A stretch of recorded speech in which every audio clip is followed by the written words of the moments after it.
first segment in Breakfast Show, and in it we will be talking about Salah ad-Din al-Ayyubi, an-Nasir Salah ad-Din Yusuf ibn Ayyub, known as Saladin, who was born in 1137 and died on March 1193, and he was the first Sultan of Egypt and Syria and the founder of the Ayyubi dynasty. He was a great warrior, and one of his main and greatest achievements is fighting the Crusades and achieving the first peace treaty with them, as well as, of course, the retrieval of Jerusalem back to Arab hands. And to shed more light on that topic, we're happy to have with us in the studio Egyptologist, tour guide, as well as lecturer, Mr. Bassam Shammaa. Good morning, Bassam. Good morning to you, Maidi.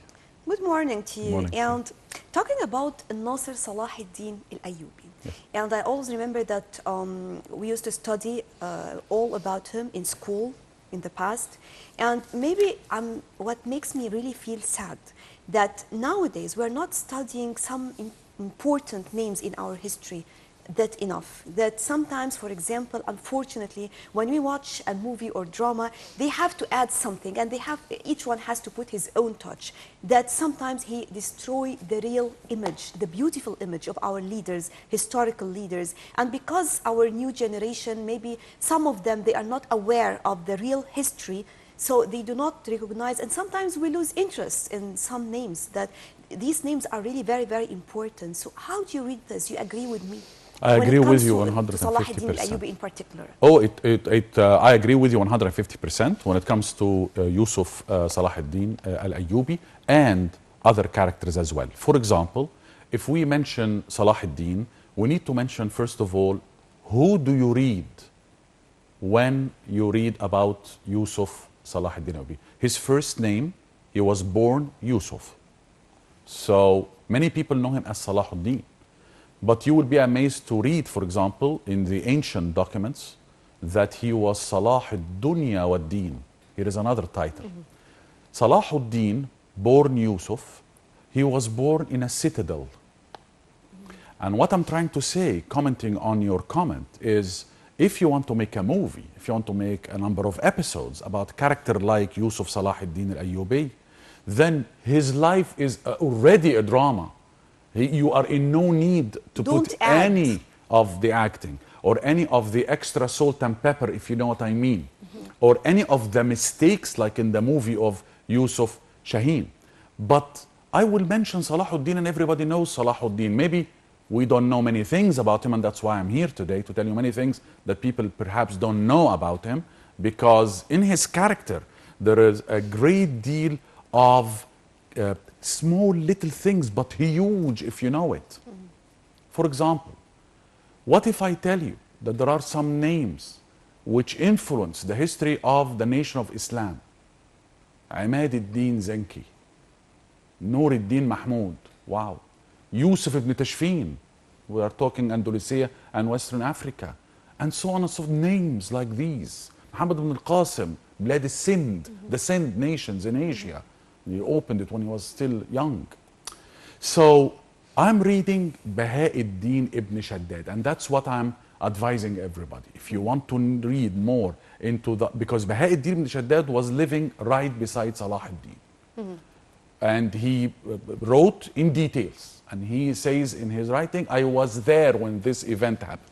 And if he heard it from somebody, I heard it from somebody. So now I'm in front, I am reading a man who can be a pure documentary gentleman. Yusuf, when he was, a kid who's born in a citadel, what do you expect? He's got to be a genius in military, of course. But the interesting thing is that his father, Najm ad-Din Ayyub, he was born in a place called Dawin. Now, Dawin is at the end frontiers and limits of Azerbaijan.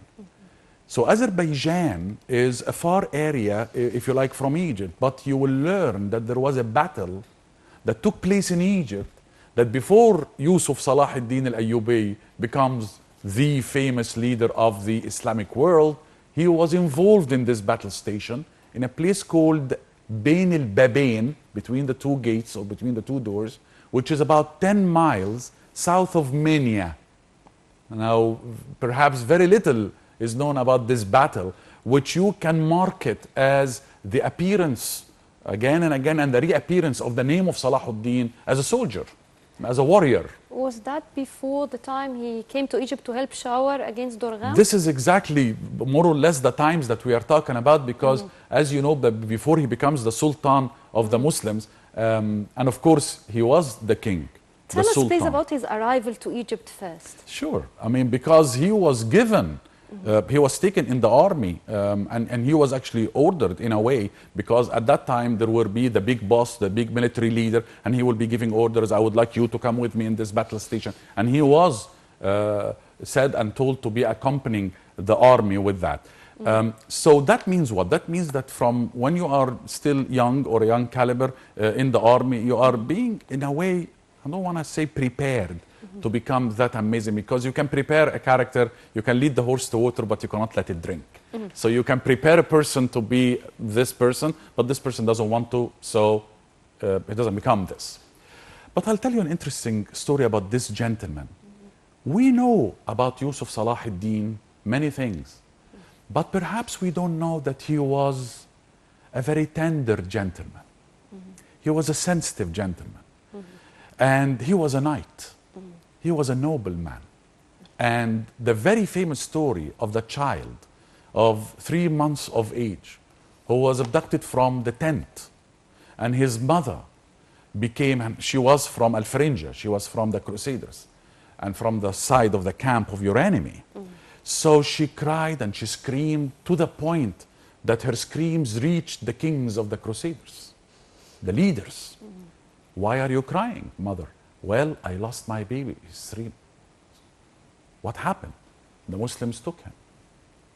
And that was those business of entering, some parties will enter into the tent, take men, and they will sell them in markets. That was like a system at that time. So what was the advice of the kings and the leaders of the Crusaders? What did they tell the mother? In Arabic, إنه رحيم القلب. He's tender-hearted. He's tender-hearted. He's got this business of being a sensitive person, and he's a good man. Go to him. What? Your enemy, your nemesis, your long-lasting fighting enemy. The army that you are going to fight for less than 200 years. This is the number of the years of the Crusaders, with all the campaigns and all the waves coming in and out, defeated and out, defeated and out, and so on.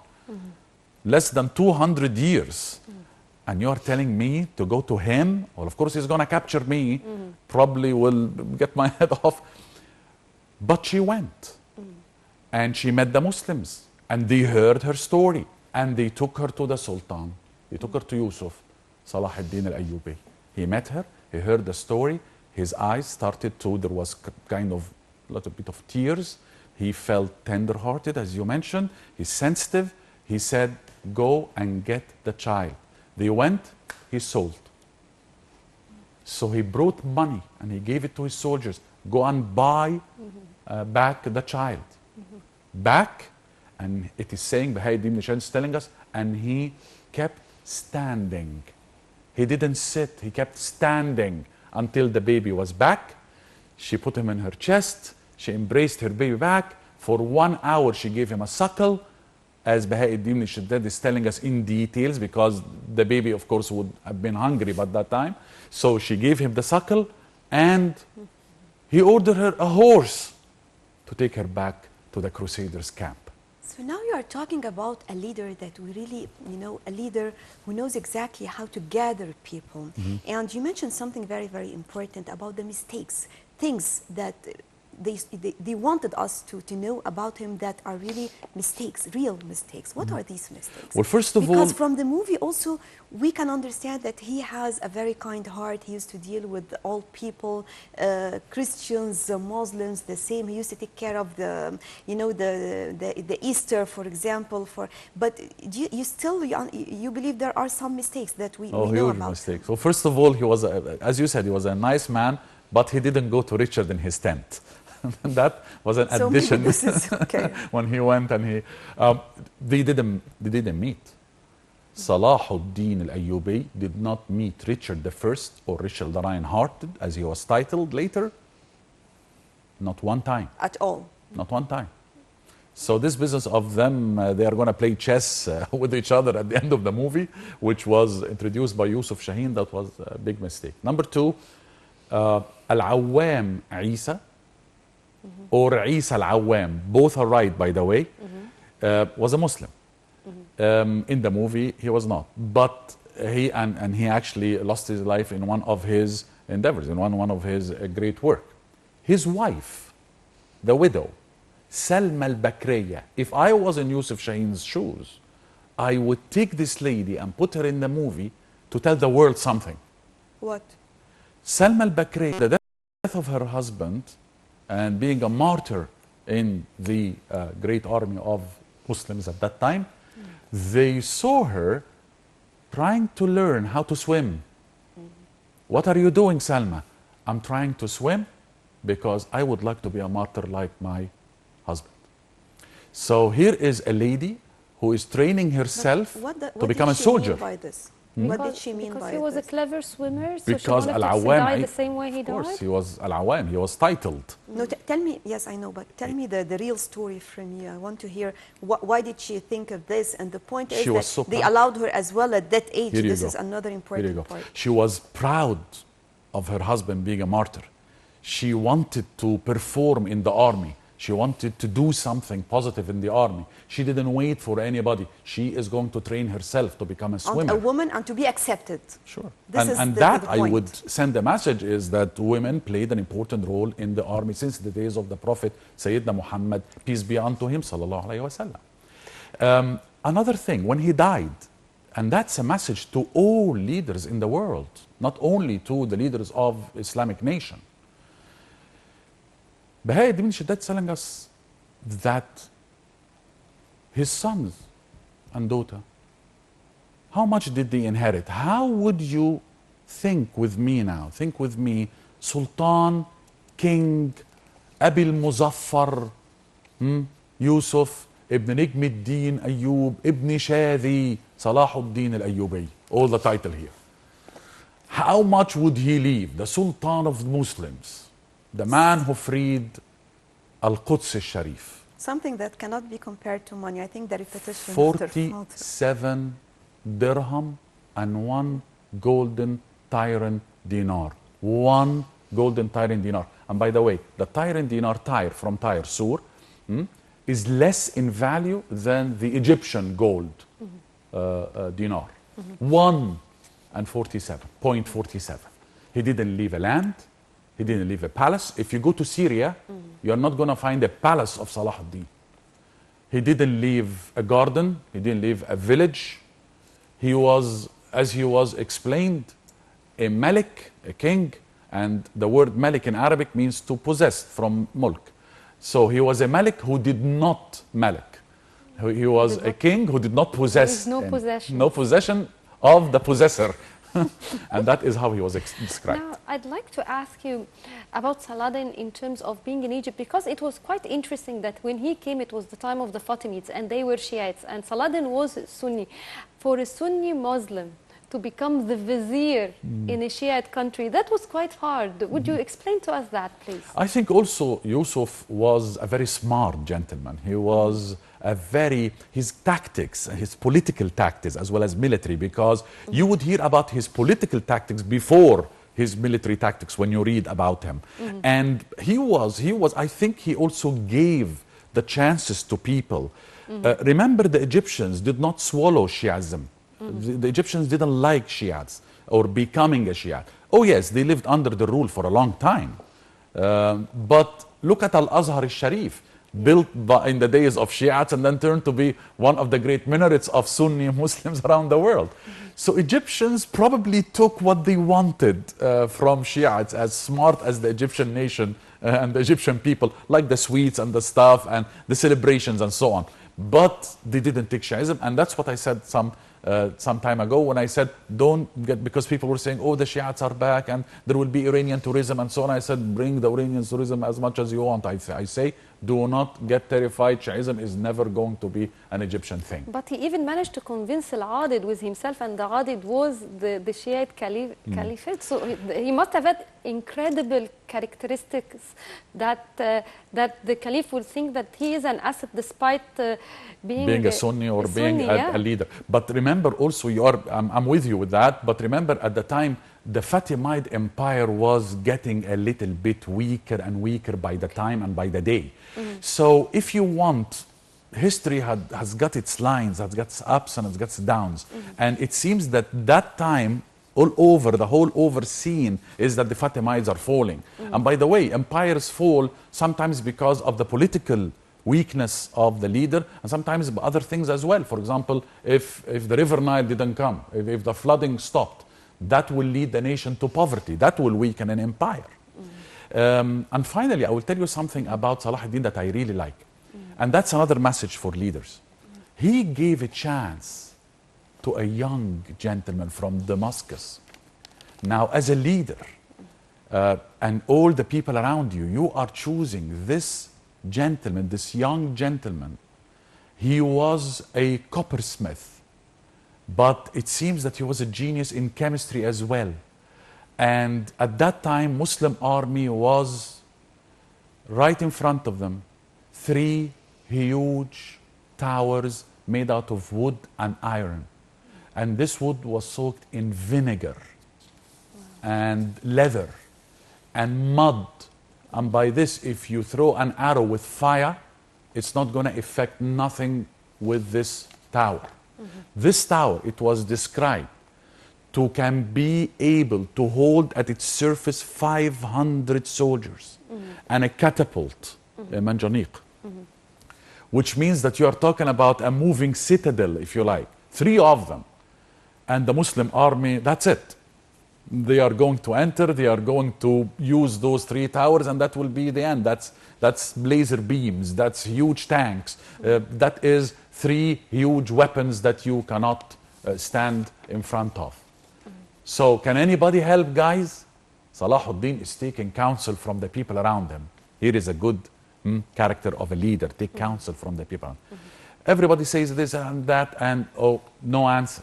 There is no solution for that huge problem.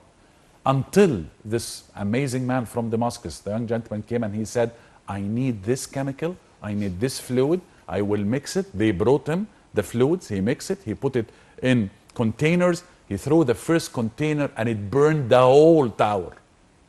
1 hour and the second container hit the second tower and it ended it.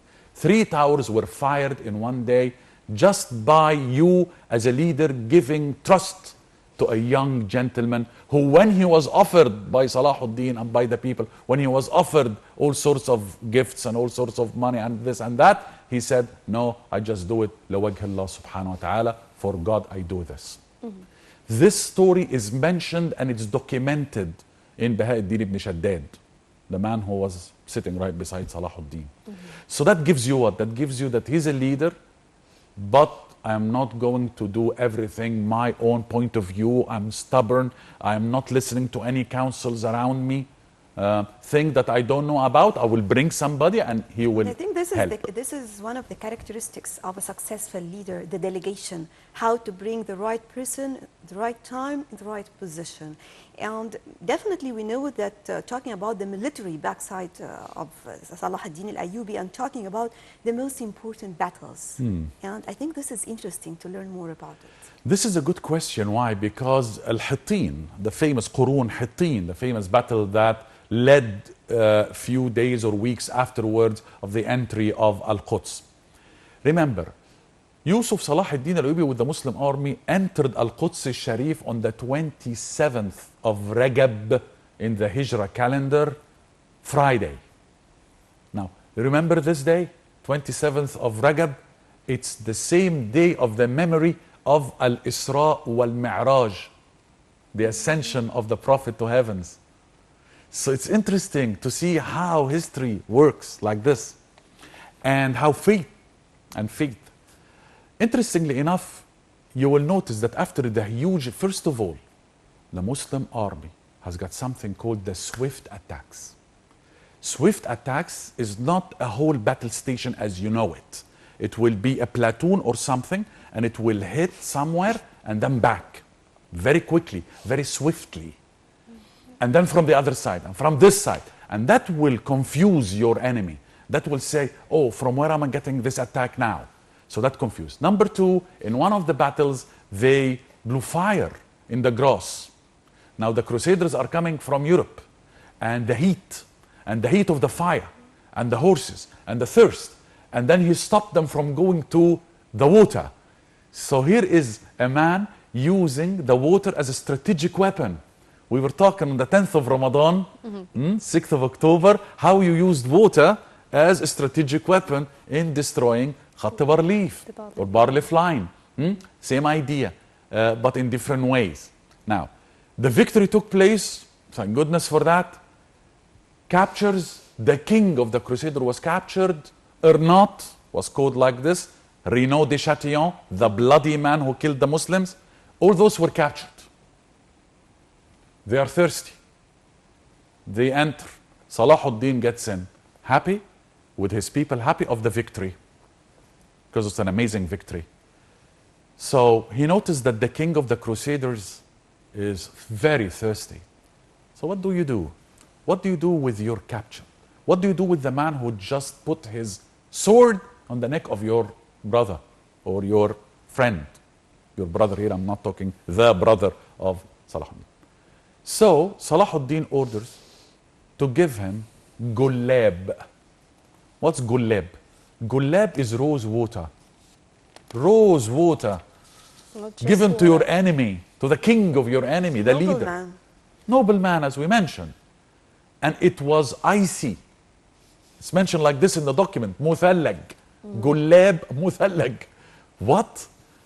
Now remember, this is not only you being tender and not only being a nobleman, but remember, Arabs, and he is a Kurd, Muslims at that time, there was this tradition. If I give my enemy water or food, I give him safety. So you're not going to be executed. So Salahuddin mentions kings do not kill kings. Here is one of the proverbs. Here is one of the slogans that Salahuddin would mention in front of his captured enemy. Now, remember, on the other side, oh, he was not that easy as well. Oh, he was a tough gentleman. And he's got to be tough to lead a war like this, which lasts all that time. And also, when he thought that the years of battle took place even after Hittin and even after the entry of Al-Quds al-Sharif and cleaning the Al-Aqsa mosque, oh, there were more battles and more places to get in. But you have to think about your tired people. You have to think about how your enemy is bringing 3 huge armies from Europe. Richard the Lionheart, Frederick Barbarossa, who died, the elderly man who died, and that's why his army went back, and Philippe Auguste. So now we now are talking about 3 huge armies coming. So now we rest a little bit, relax a little bit, and we make that treaty that you mentioned, and then became Ar-Ramla Treaty, the famous Ar-Ramla Treaty. Now, even in the Ar-Ramla Treaty, even in this peace treaty, he didn't meet Richard I. He didn't meet Richard. Al-Adil Abu Bakr went and represented the Muslims there. But Salahuddin did not meet Richard the Lionheart. Al-Awwam Isa, or Isa Al-Awwam, was a Muslim, and definitely there was no Virginia. Because in the movie, there was the only Virginia in history is Layla Fawzi, the actress. Well, unfortunately, the time of the segment is up, but we'd like to thank you very much, Mr. Bassam, for this insightful view of and light about Saladin. Thank you very much. Thank you, my dear. Thank you. And we'll be back after the break, so stay with us for more coming up on Breakfast Show.